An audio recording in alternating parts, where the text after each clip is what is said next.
ठीक है, आज हम लोग देखेंगे नया टॉपिक है हमारा क्लासिफिकेशन ऑफ रिसोर्स जो है समाप्त हो चुका है। हम लोगों ने डिस्कशन भी कर लिया अच्छे से उसके ऊपर जो है ना, और वहां से क्वेश्चन आते हैं लॉन्ग क्वेश्चन जो है आपकी फाइनल में इस चैप्टर से अगर बनेगा तो वहां से एक आध क्वेश्चन बनने का ज्यादातर पॉसिबिलिटी होती है। जैसे दे देगा एग्जाम में explain the resources on the basis of origin या फिर एग्जॉस्टिबिलिटी या फिर ऑनरशिप, कुछ भी आपको दे सकता है, ठीक है ना। तो वो काफी इंपोर्टेंट है, तो उसको ध्यान से रखिएगा, ध्यान से देखिए। हमारा आज का नया टॉपिक है डेवलपमेंट ऑफ रिसोर्सेज, ठीक है। इसके बारे में हम लोग देखेंगे, इसके एडवांटेज और इसके डिसएडवांटेज को आज इस टॉपिक के अंदर जो हम क्या करेंगे, डिस्कस करेंगे। Resources are very important for human beings, ये हम सब जानते हैं, ठीक है ना। आप देखोगे रिसोर्स अगर नहीं हो आज की दुनिया या फिर इससे पहले कभी भी समय इस पृथ्वी पे आप देखोगे रिसोर्स के बगैर हम कुछ भी सोच नहीं सकते हैं।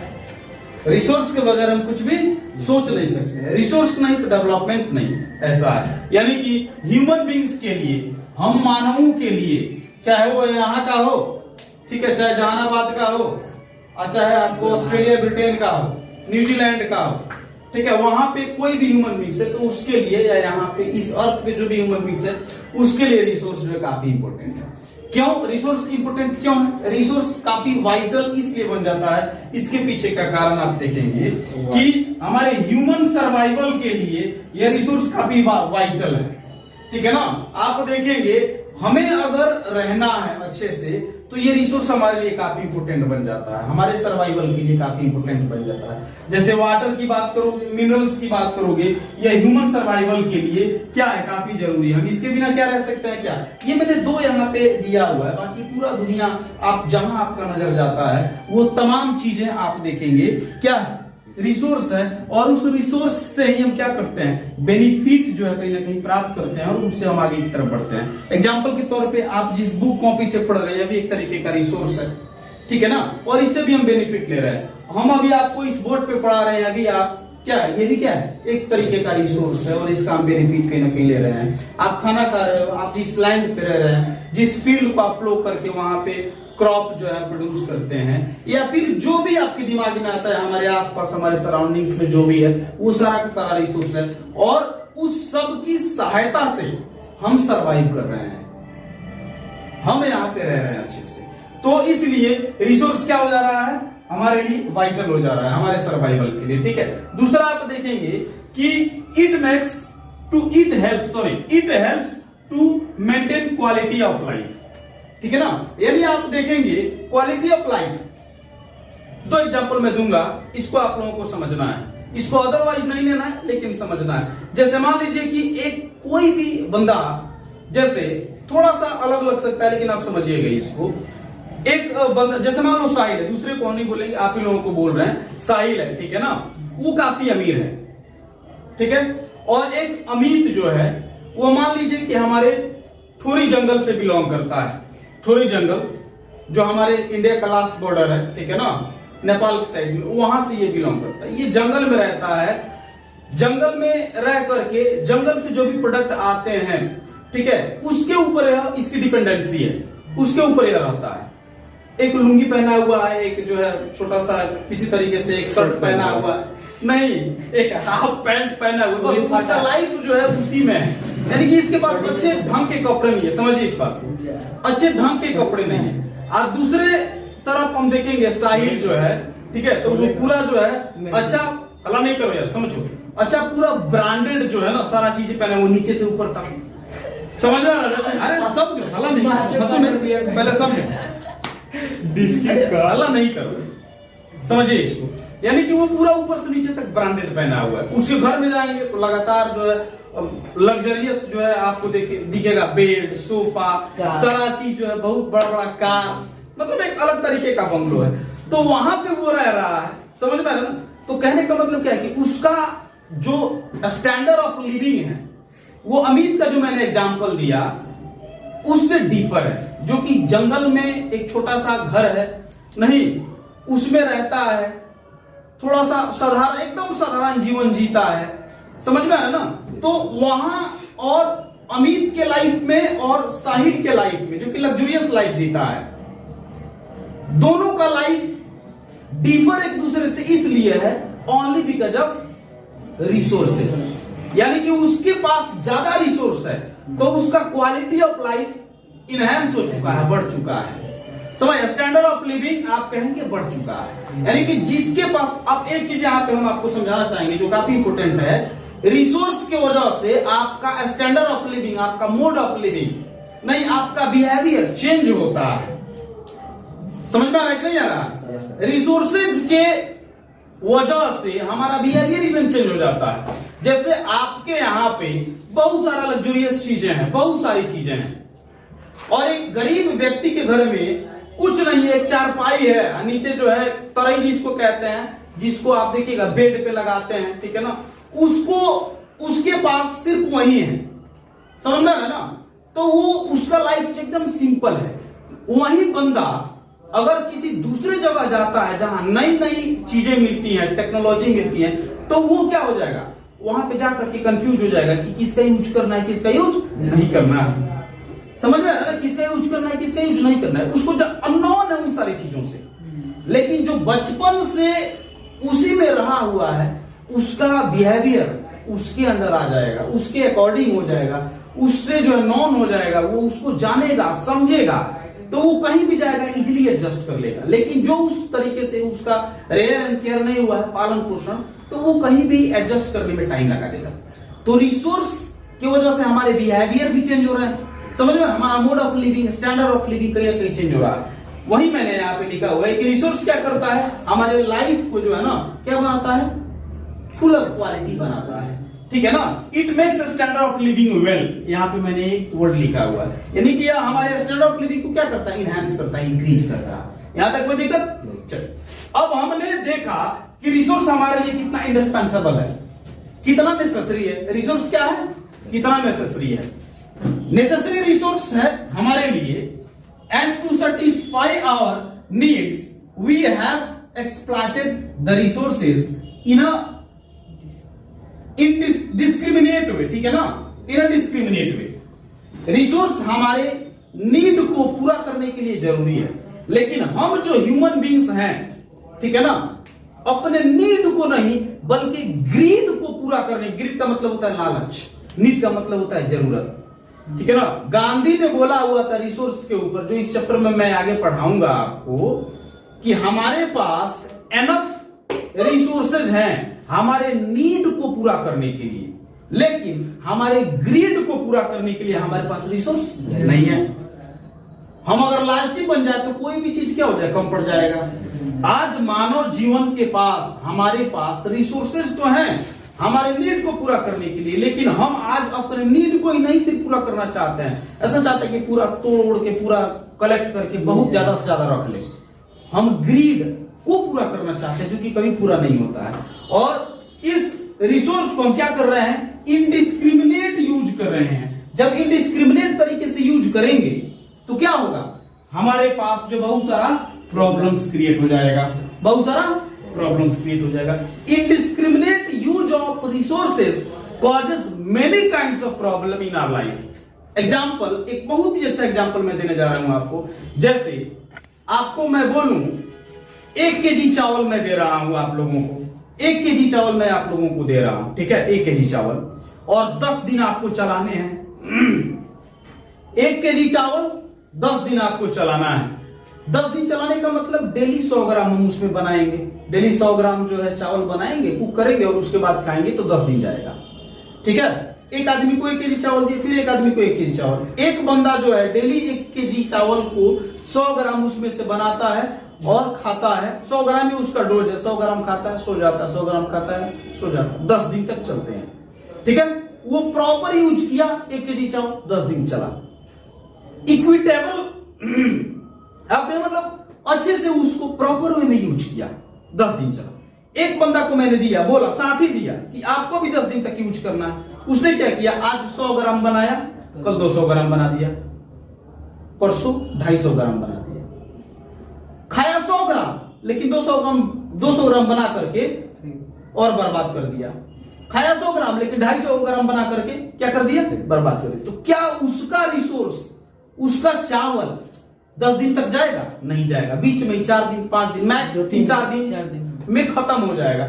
ऐसा इसलिए क्योंकि एक ने प्रॉपर वे में इस्तेमाल किया और दूसरे ने इनडिस्क्रिमिनेट वे में यूज किया उसको, उस चावल को। खाया 100 ग्राम लेकिन बर्बाद किया 150-200 ग्राम पर डे, जिसके वजह से वह टारगेट को छू नहीं सका। 10 दिन तक वह नहीं उसको बना पाया, लेकिन दूसरे ने 10 दिन तक बना पाया। तो हम लोगों को ठीक खाना 100 ग्राम ही है, रिसोर्स पे आप इसको कंपेयर कीजिए, सोचिए खाना 100 ग्राम ही है, यानी कि रिसोर्स 100 ग्राम ही चाहिए, लेकिन हम डेली 200 ग्राम 250 ग्राम बर्बाद कर रहे हैं। समझ में आ रहा है ना? हमारे नीड को पूरा नहीं, बल्कि हमारे नीड को तो पूरा कर ही रहे हैं, बाद में हम बर्बाद भी कर रहे हैं। तो क्या हमारे पास प्रॉब्लम्स नहीं क्रिएट हो जाएंगे?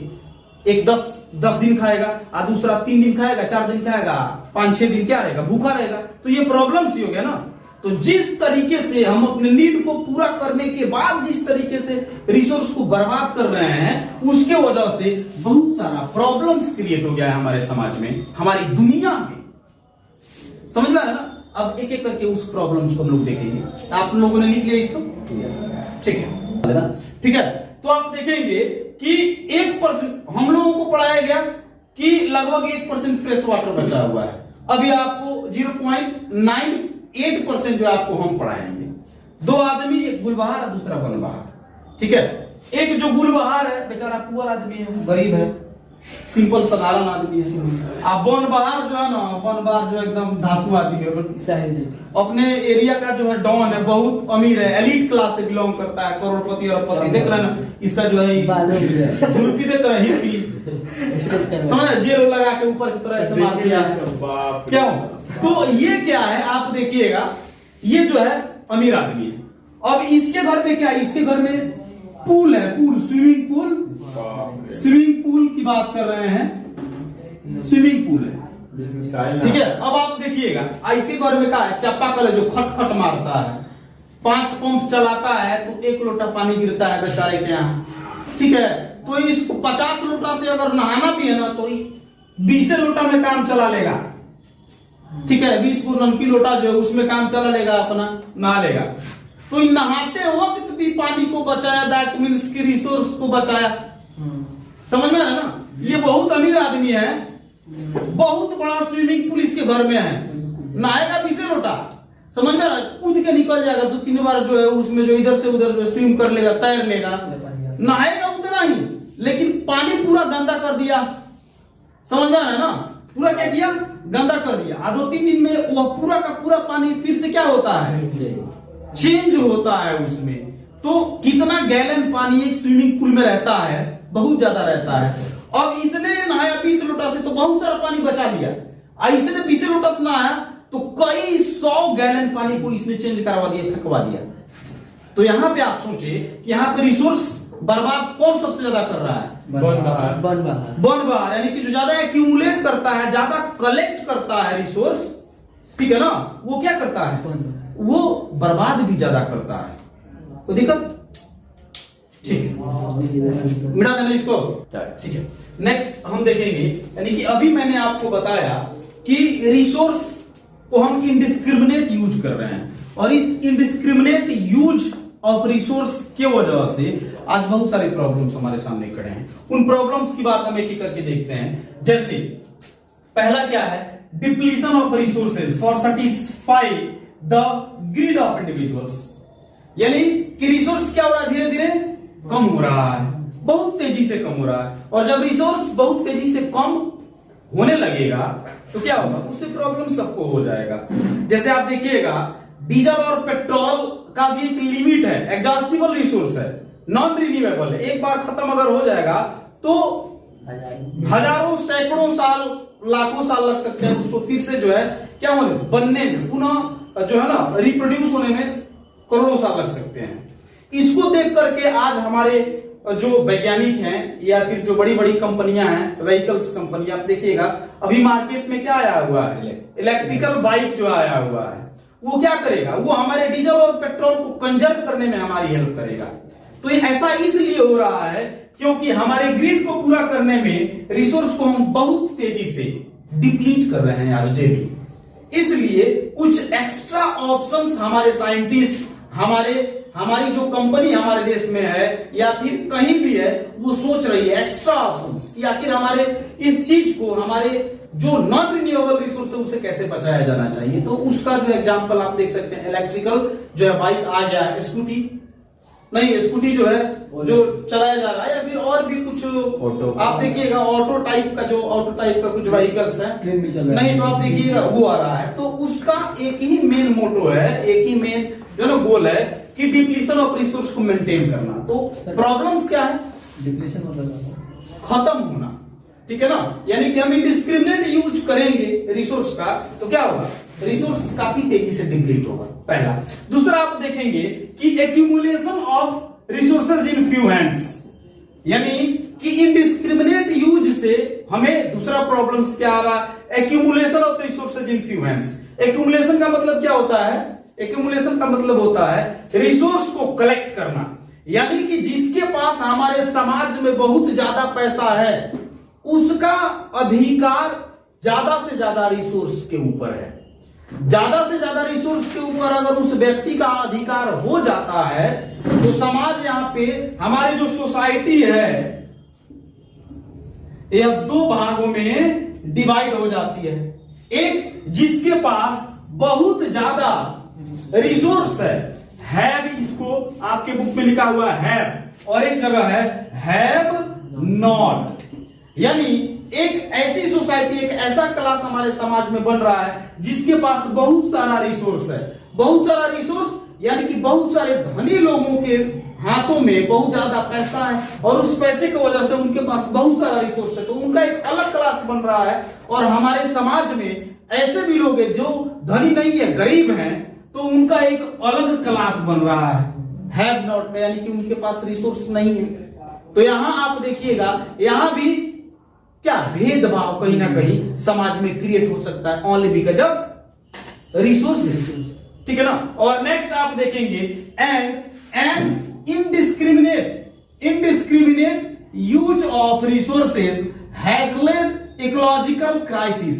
इनडिस्क्रिमिनेट यूज करेंगे रिसोर्स का तो इकोलॉजिकल क्राइसिस, जैसे ग्लोबल वार्मिंग जो है, आज ग्लोबल वार्मिंग बहुत बड़ा प्रॉब्लम है पूरी दुनिया के लिए। ग्लोबल वार्मिंग कहीं ना कहीं हो रहा है, ओजोन लेयर डिप्लीशन कहीं ना कहीं देखने को मिल रहा है, और एनवायरमेंटल पॉल्यूशन कहीं ना कहीं देखने को मिल रहा है। जैसे अगर ज्यादा से ज्यादा रिसोर्स का यूज करेंगे, ज्यादा से ज्यादा रिसोर्स का यूज करने से मतलब है ज्यादा से ज्यादा पेट्रोल डीजल चलाएंगे, ज्यादा से ज्यादा जलाएंगे, पेट्रोल डीजल अगर ज्यादा से ज्यादा जलाएंगे या ज्यादा से ज्यादा डेवलपमेंट के लिए फैक्ट्रीज लगाएंगे तो उनसे डिफरेंट काइंड्स ऑफ, आप देखिएगा बैड एलिमेंट्स, गैसेज जो है निकलती हैं, ठीक है ना। और जिसके वजह से आप देखिएगा ग्लोबल वार्मिंग, यानी कि हमारे अर्थ सरफेस का, अर्थ का टेम्परेचर क्या हो रहा है, डेली क्या हो रहा है, इंक्रीज कर रहा है, बढ़ रहा है।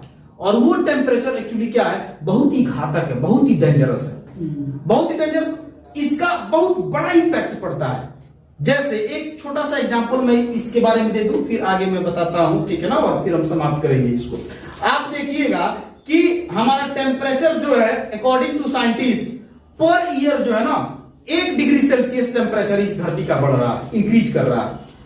पर ईयर क्या हो रहा है, इस धरती का temperature 1 degree Celsius per year बढ़ रहा है। अब आप सोचिए इसी तरीके से कंटिन्यूअसली यह टेम्परेचर इंक्रीज होता रहा तो क्या होगा, आने वाले 50 सालों में 40-50 डिग्री बढ़ जाएगा। अभी नॉर्मली 30 डिग्री, 32-35, 38 डिग्री जो हो रहा है, और इसमें 40 डिग्री में 40 डिग्री और जोड़ देगा 50-60 साल तो 80, यानी कि आज से 70-80 साल बाद जो है नॉर्मल टेम्परेचर इस धरती का हो सकता है कि 60-70 हो जाए। जिस तरीके से पोल्यूशन बढ़ रहा है उस तरीके से, समझ में आ रहा है ना।